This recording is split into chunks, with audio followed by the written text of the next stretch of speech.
Exhibit C statement by DM. In October of 2021, I went to lunch with my friend who was involved with our. In the midst of her conversation, I had brought up that I was interested in saving women and children who were victims of violence or sex trafficking. At this time, I did not know that she was involved with our. She told me she may have an opportunity for me to get involved with the organization. We chatted a little bit more and she told me that she would reach out to her contact in the organization. At this point, I did not know who this person was or anything about the organization. A couple weeks went by and I was contacted by Coop, aka Matthew Cooper. He is a male operator at our who works very closely with Tim. He had told me that they were doing some training, but that they would not be starting a new training course for a while. He asked if I would be interested in being an actress for the other operators to practice scenarios with. I told him that I would rather be more directly involved and actually be the one to go out and save women and children. That was about all our phone call consisted of. He told me he would be in contact with me at some point in the future. A couple of weeks went by and he reached out again.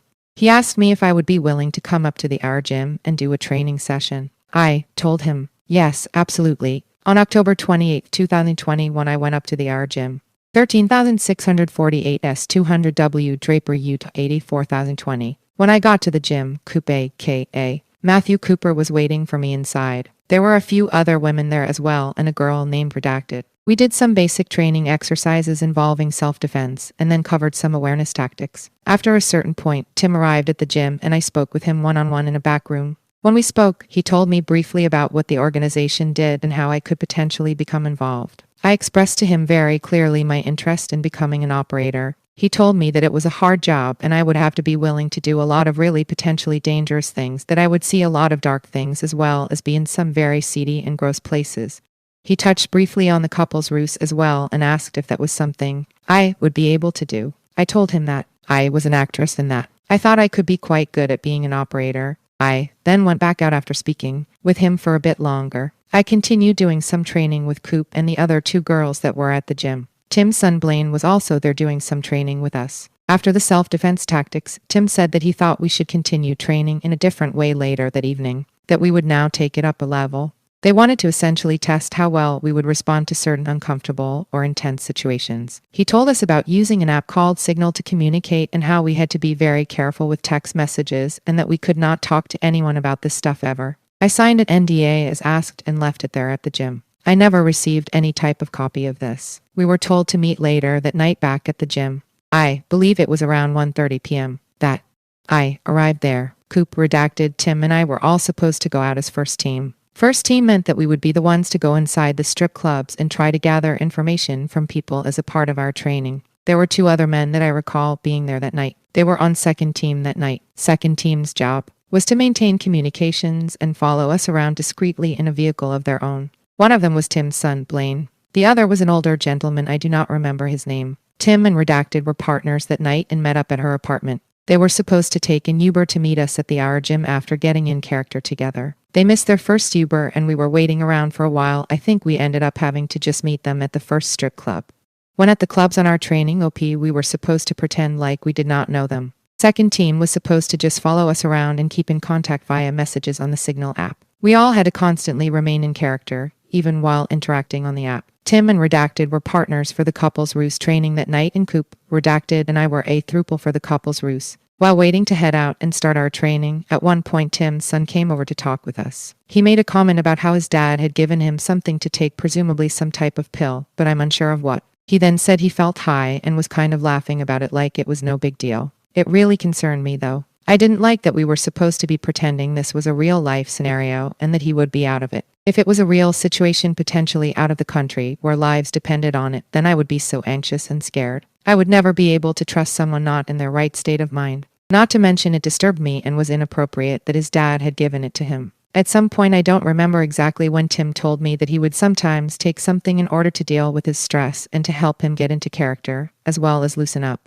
I drove with Coop to the strip clubs in Salt Lake City for this training. I don't remember the names of all of the clubs and bars or the order, but I know we went to these clubs for sure. Trails Gentlemen's Club, Exotic Kitty Gentlemen's Club, the American Bush. We, Coop, Redacted, and myself got there and went inside and sat down. I got an energy drink from the bar and we all sat in a booth together. I saw Tim and Redacted at the first strip club. Redacted was sitting on Tim's lap and they were all over each other playing the part. Tim was in character as Brian and wore these big glasses to disguise himself. Brian is his alter ego of sorts. The idea behind going to the strip club was for Coop and Tim to see how well I could get information out of people and how I would respond to being in a darker environment around certain types of people. He would point out people in the club and tell me to go try and either get their phone number, find out where they lived, or a variety of other questions.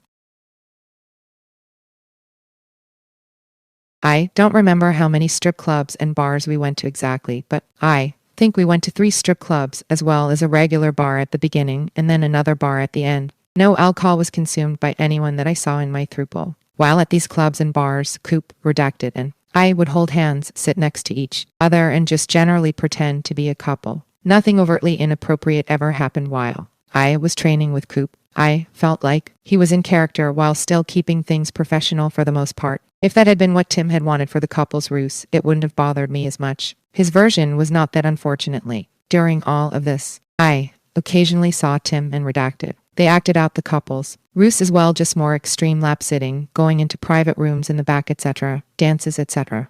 At the last club we went to, Redacted and Tim were in the back by themselves in a private room. Tim had asked Redacted to give him a lap dance. She was supposed to show him that she could do the job, so even though she was hesitant, she did it in order to prove herself. She started giving him a lap dance, but shortly after she started, Tim's son ended up coming inside. He walked into the club's back room and saw Tim and Redacted together like that. It made me extremely upset because she had not wanted to do it in the first place and had been reassured multiple times that he would not be coming inside or see them acting out the couple's ruse. She was freaking out a bit and came and told me what had happened. At this point, Tim came out from the back room and talked to me in the club. He had his arms around me and we were chest to chest. We were talking more about the couple's ruse and what that would involve, as well as some other things like how his wife was going to kill him if she found out their son Blaine had come into the strip club. I cannot remember exactly what else was said at that moment. Shortly after that, we went to one last bar. Tim and Redacted did not meet us there. After that last place, we decided to call it a night. I drove with Coop and Redacted back to our gym where we met up with Tim and Redacted. At this point, I think it was coming up on 4 a.m. Tim told me I did a good job, then talked to us all about the night and how that experience only scratched the surface of what it would actually be like on OPS. Tim texted me the next day, October 29th, and said I was badass and had done an awesome job the night before. He then asked me to come and meet him at our American Fork office, 758 S Automall Dr. Unit 5, American Fork, Utah. And I told him that I would on November 1st, 2021. I went up to the address he sent me. When I arrived, Tim and Matthew Cooper were both there. Tim asked me to come up to his office to speak with him privately. When we sat down, he started talking to me about the couple's ruse and how important it was, telling me exactly how intimate certain scenarios would be. He asked me over and over if I would be willing to act out certain sexual acts, continually getting more explicit. Doing all of this, he made it clear that I could not tell anyone about the things that were happening between us. He made it seem like it could be a life or death situation if I disclosed information and or that I would get into trouble as well. He also made it seem like it could be a life or death situation if I was not willing or able to act out certain sex acts well enough. This is when he started pushing the idea of needing to practice with each other. He started telling me about other operators and how they had been in situations where they had to be completely naked in the rooms in front of each other and while getting massages. He told me that the point of the couple's ruse was for you to be able to block for each other, meaning that on OPS you would intercept sexual touches from traffickers or sex workers. He started to become explicit with the situations that had happened or that could happen. He told me that he wanted to train me to be his new primary partner on OPS. I would be paid for my time as a contractor with the organization. He said that operators before me had fallen in love with him, that some had tried to climb into his bed at the safe house, and that they had pushed for relationships with him. He told me that other partners before me had gone a bit crazy and he had to end things. I knew he was married, and he said because of that he had one rule for the couple's ruse, which was no kissing on the lips. He made it seem that everything else besides maybe full-on penetrative sex would potentially be expected. During all of this, I felt like everything was a test. Every question or action was proving myself. I had briefly gone into my personal background with him and explained why helping on operations as an operator was so important to me. Saving women and children truly meant so much to me as a person on a personal level. I wanted to make a difference. I have been a long-time supporter of our and knew that's what I wanted my future to involve. Tim then asked me some personal questions about my life, like if I was married, if I had my own place, and others, things of that nature. Tim then became more open about things that could happen or that I could expect on OPS, and that I would have to be willing to do those things in order to save children. This included being naked in front of each other, touching each other, imitating sex acts, talking dirty to each other, and all sorts of things of that nature. It was presented to me as if we were in a life or death situation. Would you be willing to do XYZ? And of course, if it came down to saving women and children, I would be willing to do it. If it was a life or death situation, I would be willing to do whatever I had to do. For him, he said if he was going to get a new partner, he needed to be able to practice. He would say that it was really important for us to have intense chemistry. He wanted to know if I was attracted to him and wanted to make sure that he would be able to turn me on. I was really uncomfortable with these questions, obviously, but at that time in my mind, I felt like it was a test, and I didn't want to fail this test. I wanted to become a part of the team. Things then proceeded to become physical. It started out with him just resting his hand on my knee, then he started running his hands across and up my legs. He slowly started to become more comfortable and was running his hands all the way up my thighs. We were sitting in chairs facing each other at this point and were no longer talking. I was pretty shocked he was touching me so intimately. I guess in my mind I hadn't thought that he would begin practicing then. I guess I had assumed that he wouldn't need or want to practice until at least we were heading on an operation. He moved closer to me and started to run his hands along other parts of my body. I remember there was a lot of touching, rubbing, and grabbing with his hands across pretty much my entire body. At this point, I remember then being pushed up against the office door. He was up against me and he was sort of grinding his body against mine. It was obvious that he had an erection. At one point his thigh was kind of pressed in between my legs and kind of moving up and down against me. There was no kissing on the lips, seeing as that was his rule, but there was lots of kissing and mouthing movement around my shoulders and neck and other parts of my body. At this point I was very uncomfortable, but again I felt like I could not fail this test. I needed to prove that I could handle what he was doing. If I was not strong enough to handle this and deal with this, then I would not be able to go out and rescue women and children. And that was not an option for me. I wanted so badly to be able to be part of this organization, but still I was so unbelievably uncomfortable. I didn't understand why we had to be practicing right then. I mean, we were not an OP. He had only met me one other time before this, and it hadn't made sense to me that he felt like we needed this practice now. Things were moving so quickly physically, and I hadn't done any other sort of training. It was all happening really fast. He then slowly worked his way down my body until he was kind of kneeling down in front of me and was pulling at my jeans a bit. He then lifted up my shirt and was licking and kissing my stomach and getting lower on my body, still tugging at my jeans as if gauging my reaction. At this point, the door was pushed open from the outside, and he had to back up away from me. Coop pushed open the door and came inside and was just looking at us both. Tim kind of just played it off casually. I did not know what to say or do. I felt like Coop knew exactly what was going on. I could just see it on his face. It seemed like he was unhappy with the situation he'd walked in on. He didn't say anything or ask any questions, though. Coop wanted to speak to Tim then, I believe, and Tim told him that we would be coming downstairs soon. Coop gave us another look and then left and shut the door behind him. We talked for a minute longer and Tim tried to start things physically again, but I had to leave for an appointment and I used that as an excuse to leave. Tim then began to question me about how I had felt about things. He wanted to know if I had been turned on during that or if I was still turned on and worked up. He wanted to know if I was attracted to him physically as well and if he was good looking. I didn't quite know how to answer those questions, so I told him something along the lines of, "Yeah, you're a handsome man." It all felt like a test to me, so I tried to say what he wanted to hear and react the right way. I kept thinking about how he had a government background and that they had probably taught him these techniques and that I should trust him. He told me he was really attracted to me. He told me that he wanted to have me do more training and that the next training would be even more intense. He asked if I had a couple days available, possibly in November, to go and do a training weekend with him. He didn't specify if other operators would be going as well. He told me he wanted me to start coming on OPS with him soon. He then made it clear that he would want and need to practice more physical things like we had just done. I told him that I was an actress and I did this for a profession, so practicing wasn't necessarily needed on my part. I tried to say these things delicately as I did not want to offend him and jeopardize my chances of becoming an operator. He told me that practicing was fun and that it helped keep your relationships more exciting. He said in order for the couple's ruse and operations to be sustainable, it is to be fun. I immediately felt sick to my stomach, dirty, and panicked. I had been warned that I couldn't talk to people about things that had happened. I had signed an NDA and I was really anxious about breaking it. I also didn't want to lose my opportunity to work on operations. I called my friend Redacted and told her. I was really nervous to speak with her, but I felt like I needed to tell her something. I felt safer talking to her, because Tim knew she had been the one to get me involved with him and the organization and hadn't minded me asking her certain questions before. She was the only person he seemed okay with me communicating with about certain things. I knew he would not want me telling her what had just happened between us, though.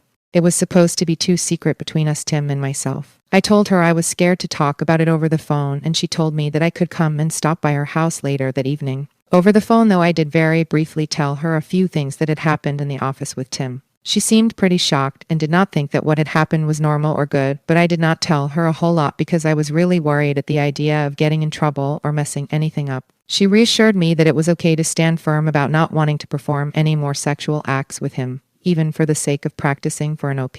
I knew my talent as an actress and knew I didn't need to. I went to my appointment and Tim messaged me asking when I was coming back. I told him I wasn't sure if I would be able to. He asked again if I would be coming back that night or not. I told him that I would if I could. After my appointment, I went back up to our office. At that point, I was resolved on telling him that I would not want or need to practice any more sexual acts with him. I went back, and when I got there, Coop wanted to speak with me. So we sat down in the office, and he asked me some questions about the night before when we had gone to the strip once and about how I was feeling about things. I wanted to be honest with him, so I was. I told him that I was worried about Tim a bit. I didn't get into any details because I knew that he was friends with Tim, and I was worried about him not being happy with what I said or jeopardizing my role in the organization. I did tell him that I felt like Tim needed some help. I told him I felt like Tim had seen a lot of things that were probably messing with his mental state a bit. I told him that I felt like Tim, as well as the other operators, needed to talk to someone, that they needed to see to a therapist and work through some of these issues. I was really worried for Tim's mental state at that point because of the pills, the way he was acting, the things I had heard, and the sexual situation that had happened already without us even being out in OP.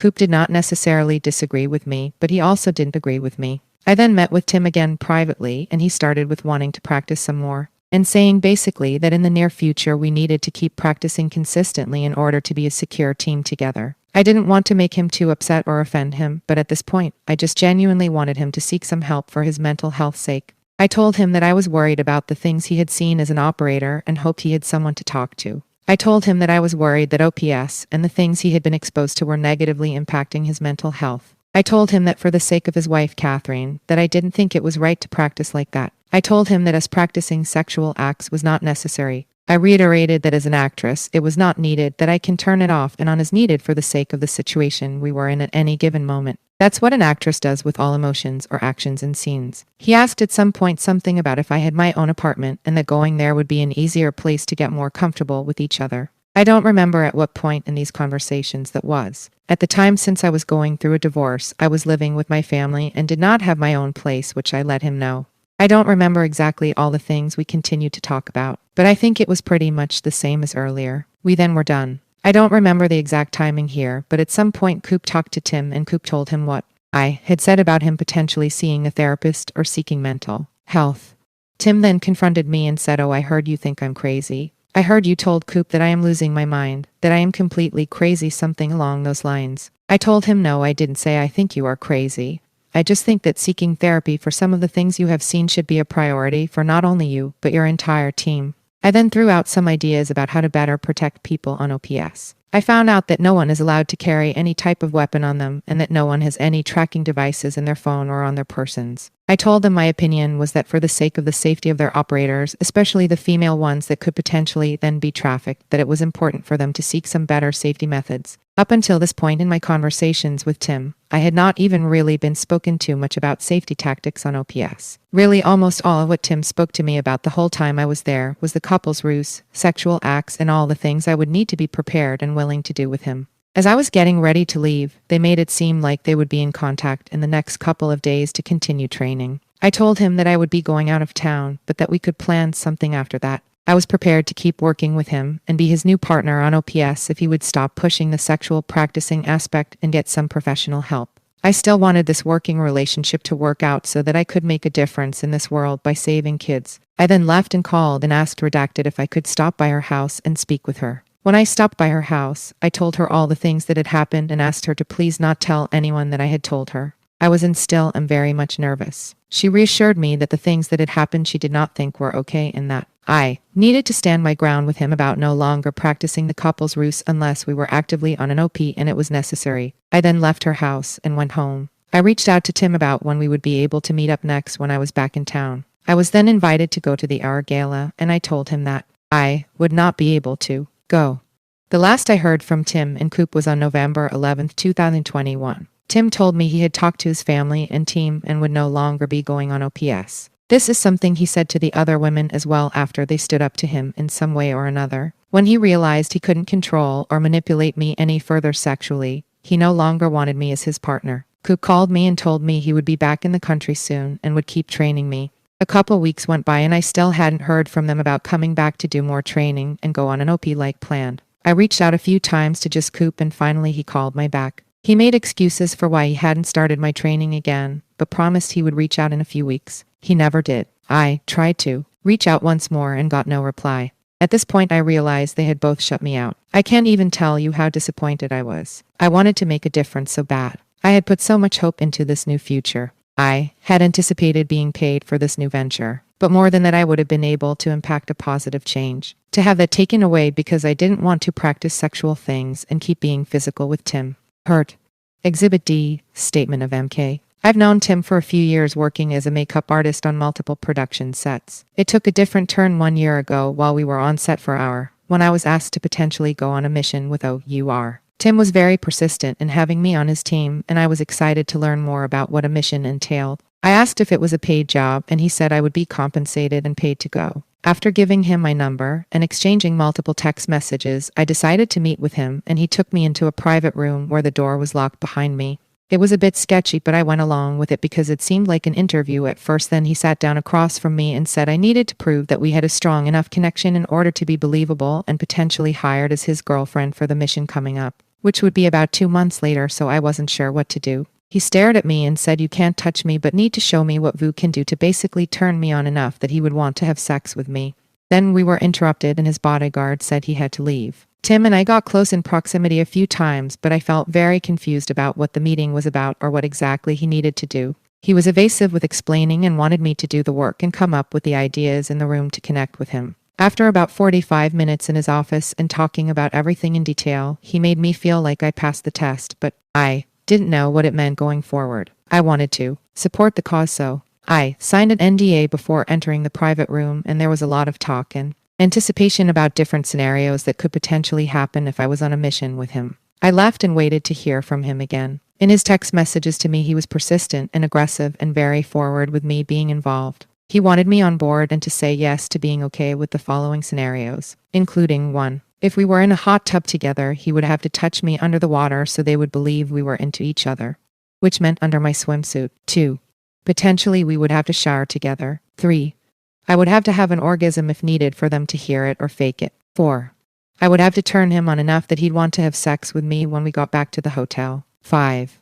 I'd be his GF the entire trip, including in the airport and back. That people had to believe us the entire time that we were together. We met on multiple occasions, and he would ask if I could get together or see him after, but fortunately I always had early morning call times and usually couldn't go along with him. The man, he talked me into meeting at the hotel with other our members for the official training. But when I asked what to attend when I arrived, I didn't end up being training at all. It was more club scenes and practice sessions, and I'm not sure what else went on because it was very private. I was told I'd be paid that weekend but never got any compensation from Hour, and I met Tim at my hotel room upon his request, where I did another audition to see if I was eligible. So this time he said to show me what I was willing to do or how far I was willing to go without physical contact. So I felt required to turn him on or give him a show by taking my clothes off into my underwear, and he told me to say F*** me as I looked in his eyes. He watched me on the chair and I felt very uncomfortable. I've never said that word out loud before, but he said it was necessary. After a long while and with his arms around me, he said he was too turned on and that we should go to the gym together. I declined. I never saw him again, and he later told me he couldn't do missions anymore because he was too well known. That's when it was confirmed to me that I had been used and played. It was all for his enjoyment. While I was in the middle of so much with work as a makeup artist and barely even keeping up with my insanely busy schedule, Tim decided to try to convince me to come with him on a mission, but instead there was no mission. I was disappointed that I was treated like an object and even more upset that it was all for his entertainment and pleasure. For a year, I sat in silence, knowing my story wouldn't matter. But now maybe it will make a difference. After getting to the hotel at midnight, I was asked to sign another NDA and was told we would go clubbing that night as prep for the mission. He stayed in my room for about an hour and I declined because I was much too tired. He stayed in my hotel room and asked me multiple times if I was recording him and if I was excited to be a part of this. I was in my pajamas and didn't understand what was going on or why he was asking so many questions at 1 in the morning. He said this was all private and nobody could hear about anything or it would be used against me. I was told the next day to go to training, but there wasn't any training to go to. I basically left feeling depleted and used and completely confused. I was willing to go until I realized the truth about his project. I felt devalued after that day. He basically told me in a few texts that he didn't need me anymore, but if I still wanted to go on a mission, I could reach out to someone else. I didn't give him what he wanted. Other facts: Tim asked me to tattoo him up and go to a strip club with him. I declined. We met on multiple occasions and made me feel important by telling me I was perfect for the job. He was polite and would open my door and give me compliments. He would often check on me because I was so busy and even sick and working so much. I rarely had time to message him back because I was double and triple booked on other projects. He sent links and kept inquiring about the mission for me to be on board with him. He made it all sound very exciting. After all the meetings and time taken out of my schedule, I was thrown away like a piece of trash. I've been attending therapy this past year to understand the situation and regain my confidence and feel safe. It has been very hard for me to wrap my head around what happened to me when I trusted someone like Tim, who talked about saving innocent lives when in reality I felt he was taking advantage of me and had other intentions for me. I was also disappointed with the Our Foundation and how they didn't do anything to stop him.